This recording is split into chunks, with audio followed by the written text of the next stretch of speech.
ಓಂ ಗಂ ಗಣಪತಯೇ ನಮಃ. ಹಾಯ್ ಹಲೋ ನಮಸ್ಕಾರ. Welcome to spiritual vibes YouTube channel. 2026ರ ಹೊಸ ವರ್ಷದ ಆರಂಭವು ಅತ್ಯುತ್ತಮವಾಗಿರುವುದು. ಹೊಸ ವರ್ಷದ ಆರಂಭದಲ್ಲಿ ಅನೇಕ ಶುಭ ಯೋಗಗಳು ನಿರ್ಮಾಣಗೊಳ್ಳಲಿದೆ. ಶನಿಯ ರಾಶಿಯಾದ ಮಕರ ರಾಶಿಯಲ್ಲಿ ಸೂರ್ಯ ಮಂಗಳನ ಸಂಯೋಗದಿಂದಾಗಿ ಆದಿತ್ಯ ಮಂಗಳ ಯೋಗದ ನಿರ್ಮಾಣವಾಗಲಿದೆ. ಇದರಿಂದಾಗಿ ಯಾವ 4 ರಾಶಿಯವರಿಗೆ ಬಹಳಷ್ಟು ಶುಭ ಫಲ ದೊರಕುವುದು ಎಂದು ಈ ವಿಡಿಯೋದಲ್ಲಿ ತಿಳಿಯೋಣ. ಜ್ಯೋತಿಷ್ಯ ಶಾಸ್ತ್ರದ ಪ್ರಕಾರ 2026ರ ಜನವರಿ 14ರಂದು ಗ್ರಹಗಳ ರಾಜನಾದ ಸೂರ್ಯನು ತನ್ನ ರಾಶಿಯನ್ನು ಬದಲಾಯಿಸುವ ಮೂಲಕ ಮಕರ ರಾಶಿಯನ್ನು ಪ್ರವೇಶಿಸಲಿದ್ದಾನೆ. ಈ ದಿನ ಮಕರ ಸಂಕ್ರಾಂತಿ ಹಬ್ಬವನ್ನು ಸಹ ಆಚರಿಸಲಾಗುವುದು. ಇದರ 2 ದಿನಗಳ ನಂತರ ಅಂದರೆ 2026ರ ಜನವರಿ 16ರಂದು ಗ್ರಹಗಳ ಸೇನಾಧಿಪತಿಯಾದ ಮಂಗಳ ದೇವನು ಸಹ ಕಟಕ ರಾಶಿಯಲ್ಲಿ ತನ್ನ ಸಂಚಾರವನ್ನು ಆರಂಭಿಸಲಿದ್ದಾನೆ. ಹಾಗಾಗಿ ಈ ರೀತಿಯಾಗಿ ಶನಿಯ ರಾಶಿಯಾದ ಮಕರ ರಾಶಿಯಲ್ಲಿ ಸೂರ್ಯ ಮತ್ತು ಮಂಗಳ ಗ್ರಹಗಳ ಸಂಯೋಗವು ರೂಪುಗೊಳ್ಳಲಿದ್ದು, ಇದರಿಂದಾಗಿ ಆದಿತ್ಯ ಮಂಗಳ ರಾಜಯೋಗದ ಸೃಷ್ಟಿ ಆಗಲಿದೆ. ಜ್ಯೋತಿಷ್ಯ ಶಾಸ್ತ್ರದಲ್ಲಿ ಆದಿತ್ಯ ಮಂಗಳ ಯೋಗವನ್ನು ಬಹಳ ಶುಭ ಯೋಗ ಎಂದು ಕರೆಯಲಾಗುತ್ತದೆ. ಹಾಗಾಗಿ 2026ರ ಆರಂಭದಲ್ಲಿ ಶನಿಯ ರಾಶಿಯಾದ ಮಕರ ರಾಶಿಯಲ್ಲಿ ನಿರ್ಮಾಣಗೊಳ್ಳಲಿರುವ ಆದಿತ್ಯ ಮಂಗಳ ರಾಜಯೋಗದ ಸೃಷ್ಟಿಯಿಂದಾಗಿ 4 ರಾಶಿಗೆ ಸೇರಿದ ಜನರಿಗೆ ಅತ್ಯಂತ ಹೆಚ್ಚಿನ ಲಾಭ ಹಾಗೂ ಪ್ರಯೋಜನಗಳಾಗುವುದು ಎಂದು ಹೇಳಲಾಗುತ್ತದೆ. ಆ ಅದೃಷ್ಟಶಾಲಿ ರಾಶಿಗಳಲ್ಲಿ ನಿಮ್ಮ ರಾಶಿಯು ಒಂದಾಗಿದೆಯಾ ಎಂದು ತಿಳಿದುಕೊಳ್ಳುವ ಕುತೂಹಲ ನಿಮಗಿದ್ದರೆ ಈ ವಿಡಿಯೋವನ್ನು ತಪ್ಪದೆ ಕೊನೆಯವರೆಗೂ ನೋಡಿ. 1. ಮೇಷರಾಶಿ. ಮೇಷರಾಶಿಗೆ ಸೇರಿದ ಜನರು ಪ್ರಸ್ತುತ ಶನಿ ಸಾಡೆಸಾತಿಯಾದ ಪ್ರಕೋಪಕ್ಕೆ ಒಳಗಾಗಿದ್ದಾರೆ ಹಾಗೂ 2026ರ ಹೊಸ ವರ್ಷದ ಆರಂಭದಲ್ಲಿ ಆದಿತ್ಯ ಮಂಗಳ ಯೋಗದ ರಚನೆಯಿಂದಾಗಿ ಈ ರಾಶಿಗೆ ಸೇರಿದ ಜನರು ಅಪಾರವಾದ ಪ್ರಯೋಜನಗಳನ್ನು ಪಡೆಯುವ ಸಾಧ್ಯತೆಯು ಈ ಸಂದರ್ಭದಲ್ಲಿ ಹೆಚ್ಚಾಗಿರುವುದು. ಹಾಗೆ ಕೆಲಸವನ್ನು ಮಾಡುವ ಮೇಷರಾಶಿಗೆ ಸೇರಿದ ಜನರು ಈ ಅವಧಿಯಲ್ಲಿ ತಮ್ಮ ಕೆಲಸಗಳು ಯಾವುದೇ ಅಡೆತಡೆ ಇಲ್ಲದೆ ಮುಂದುವರಿಯುವುದನ್ನು ನೋಡಬಹುದಾಗಿದೆ. ಜೊತೆಗೆ ವ್ಯಾಪಾರ ವ್ಯವಹಾರವನ್ನು ಮಾಡುವ ಮೇಷರಾಶಿಗೆ ಸೇರಿದ ಜನರಿಗೆ ಸೂರ್ಯ ಮತ್ತು ಮಂಗಳ ಗ್ರಹಗಳ ಶುಭ ಪ್ರಭಾವದಿಂದಾಗಿ ಅತ್ಯಂತ ಹೆಚ್ಚಿನ ಲಾಭ ಈ ಸಂದರ್ಭದಲ್ಲಿ ದೊರಕುವುದರೊಂದಿಗೆ ಮೇಷರಾಶಿಗೆ ಸೇರಿದ ಜನರ ಆರ್ಥಿಕ ಪರಿಸ್ಥಿತಿಯು ಈ ಅವಧಿಯಲ್ಲಿ ಬಹಳಷ್ಟು ಬಲಗೊಳ್ಳಲಿದೆ. ಜೊತೆಗೆ ಈ ಶುಭ ರಾಜಯೋಗದಿಂದಾಗಿ ಮೇಷರಾಶಿಗೆ ಸೇರಿದ ಜನರ ಆತ್ಮವಿಶ್ವಾಸದಲ್ಲಿ ಸಾಕಷ್ಟು ಹೆಚ್ಚಳವಾಗುವುದು ಖಂಡಿತ. 2. ವೃಷಭ ರಾಶಿ. ವೃಷಭ ರಾಶಿಗೆ ಸೇರಿದ ಜನರಿಗೆ ಮಕರ ರಾಶಿಯಲ್ಲಿ ನಿರ್ಮಾಣಗೊಳ್ಳಲಿರುವ ಆದಿತ್ಯ ಮಂಗಳ ರಾಜಯೋಗವು ಎಲ್ಲಾ ರೀತಿಯಿಂದಲೂ ಲಾಭವನ್ನು ಪಡೆಯುವಂತೆ ಮಾಡಲಿದೆ. ಈ ಸಂದರ್ಭದಲ್ಲಿ ಕೆಲಸ ಹಾಗೂ ವ್ಯಾಪಾರವನ್ನು ಮಾಡುವ ವೃಷಭ ರಾಶಿಗೆ ಸೇರಿದ ಜನರಿಗೆ ಅಪಾರವಾದ ಪ್ರಗತಿಯು ದೊರಕುವ ಸಂಭವ ಈ ಸಂದರ್ಭದಲ್ಲಿ ಹೆಚ್ಚಾಗಿರುವುದು. ಜೊತೆಗೆ ಹೊಸ ಮಾರ್ಗಗಳಿಂದ ವೃಷಭ ರಾಶಿಗೆ ಸೇರಿದ ಜನರಿಗೆ ಈ ಸಂದರ್ಭದಲ್ಲಿ ಧನ ಸಂಪತ್ತಿನ ಆಗಮನವಾಗುವುದು ಮತ್ತು ಇದರಿಂದಾಗಿ ಭವಿಷ್ಯದಲ್ಲಿ ಅಪಾರವಾದ ಲಾಭವನ್ನು ನೀವು ಪಡೆಯುವ ಯೋಗವನ್ನು ಕೂಡ ಗಳಿಸುವಿರಿ. ಈ ಸಂದರ್ಭದಲ್ಲಿ ಹಳೆಯ ಹೂಡಿಕೆಗಳಿಂದ ವೃಷಭ ರಾಶಿಗೆ ಸೇರಿದ ಜನರು ಅತ್ಯಂತ ಹೆಚ್ಚಿನ ಲಾಭವನ್ನು ಪಡೆಯುವರು.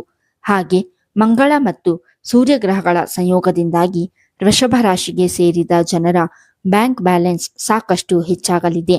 ಹಾಗೆ ಈ ಸಂದರ್ಭದಲ್ಲಿ ನೀವು ನೆಮ್ಮದಿ ಹಾಗೂ ಸಂತೋಷದಿಂದ ಕೂಡಿದ ಜೀವನವನ್ನು ನಡೆಸುವ ಅವಕಾಶವನ್ನು ಸಹ ಪಡೆಯುವಿರಿ.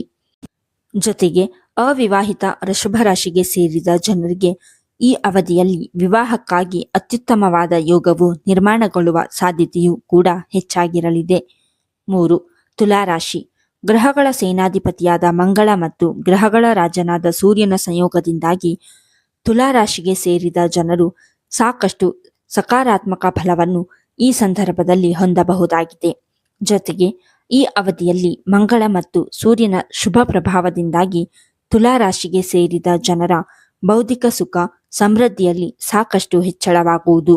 ಜೊತೆಗೆ ಹೊಸ ಮನೆ, ಆಸ್ತಿ ಅಥವಾ ಹೊಸ ವಾಹನವನ್ನು ಖರೀದಿಸಬೇಕೆಂಬ ತುಲಾರಾಶಿಗೆ ಸೇರಿದ ಜನರ ಆಸೆಯು ಈ ಸಂದರ್ಭದಲ್ಲಿ ಈಡೇರುವ ಸಾಧ್ಯತೆ ಹೆಚ್ಚಾಗಿರುವುದು.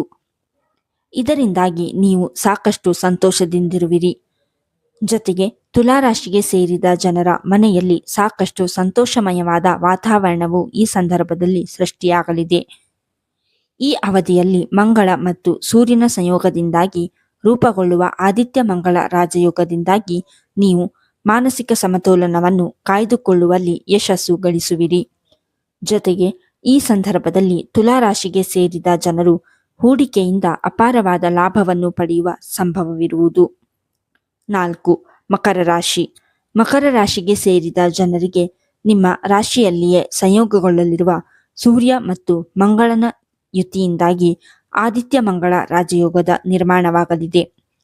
ಈ ಯೋಗವು ಮಕರ ರಾಶಿಗೆ ಸೇರಿದ ಜನರಿಗೆ ಅತ್ಯಂತ ಹೆಚ್ಚಿನ ಲಾಭವನ್ನುಂಟು ಮಾಡುವುದು. ಈ ಸಂದರ್ಭದಲ್ಲಿ ಮಕರ ರಾಶಿಗೆ ಸೇರಿದ ಜನರ ಆತ್ಮವಿಶ್ವಾಸದಲ್ಲಿ ಸಾಕಷ್ಟು ವೃದ್ಧಿಯಾಗುವುದು.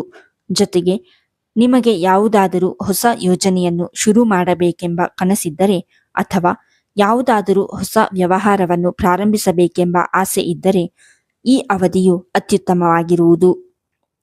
ಸೂರ್ಯ ಮತ್ತು ಮಂಗಳನ ಶುಭ ಪ್ರಭಾವದಿಂದಾಗಿ ಮಕರ ರಾಶಿಗೆ ಸೇರಿದ ಜನರಿಗೆ ಹಠಾತ್ ಧನ ಲಾಭವಾಗುವ ಯೋಗವೂ ಕೂಡ ಲಭಿಸಲಿದೆ. ಈ ಸಂದರ್ಭದಲ್ಲಿ ಅವಿವಾಹಿತ ಮಕರ ರಾಶಿಗೆ ಸೇರಿದ ಜನರಿಗೆ ಆದಿತ್ಯ ಮಂಗಳ ರಾಜಯೋಗದ ನಿರ್ಮಾಣದಿಂದಾಗಿ ವಿವಾಹಕ್ಕಾಗಿ ಉತ್ತಮ ಸಂಬಂಧವು ಈ ಸಂದರ್ಭದಲ್ಲಿ ದೊರಕುವುದರೊಂದಿಗೆ ನಿಮಗೆ ವಿವಾಹವಾಗುವ ಯೋಗವೂ ಕೂಡ ಲಭಿಸಲಿದೆ. ಹಾಗಾಗಿ ಮೇಲೆ ಹೇಳಿರುವ 4 ರಾಶಿಗಳಾದ ಮೇಷ, ವೃಷಭ, ತುಲಾ ಮತ್ತು ಮಕರ ರಾಶಿಗೆ ಸೇರಿದ ಜನರಲ್ಲಿ ನಿಮ್ಮ ರಾಶಿಯು ಒಂದಾಗಿದ್ದರೆ ಶನಿಯ ರಾಶಿಯಾದ ಮಕರ ರಾಶಿಯಲ್ಲಿ ಸೂರ್ಯ ಮಂಗಳ ಸಂಯೋಗದಿಂದಾಗಿ ರೂಪುಗೊಳ್ಳಲಿರುವ ಆದಿತ್ಯ ಮಂಗಳ ರಾಜಯೋಗವು 2026ರಲ್ಲಿ ನಿಮ್ಮ ಅದೃಷ್ಟದ ದಿನಗಳ ಆರಂಭವನ್ನು ಸೂಚಿಸುತ್ತದೆ. ಹಾಗಾಗಿ ಜನವರಿ ತಿಂಗಳಲ್ಲಿ ರೂಪುಗೊಳ್ಳುವ ಈ ಶುಭ ರಾಜಯೋಗದಿಂದಾಗಿ ನೀವು ಸಾಕಷ್ಟು ಧನ ಸಂಪತ್ತಿನ ಮಾಲೀಕರಾಗುವುದರೊಂದಿಗೆ ನಿಮ್ಮ ಸುವರ್ಣ ಯುಗದ ಪ್ರಾರಂಭವು ಈ ಅವಧಿಯಲ್ಲಿ ಆಗಲಿದೆ. ಈ ವಿಡಿಯೋ ನಿಮಗೆ ಇಷ್ಟವಾಗಿದ್ದಲ್ಲಿ ಲೈಕ್ ಮಾಡಿ, ಶೇರ್ ಮಾಡಿ ಮತ್ತು ಕಮೆಂಟ್ ಮಾಡಿ. ಹಾಗೆಯೇ ಇನ್ನೂ ಹೆಚ್ಚಿನ ವಿಡಿಯೋಗಳಿಗಾಗಿ ನಮ್ಮ ಚಾನಲ್ ಅನ್ನು ಸಬ್ಸ್ಕ್ರೈಬ್ ಮಾಡಿ. ಧನ್ಯವಾದಗಳು.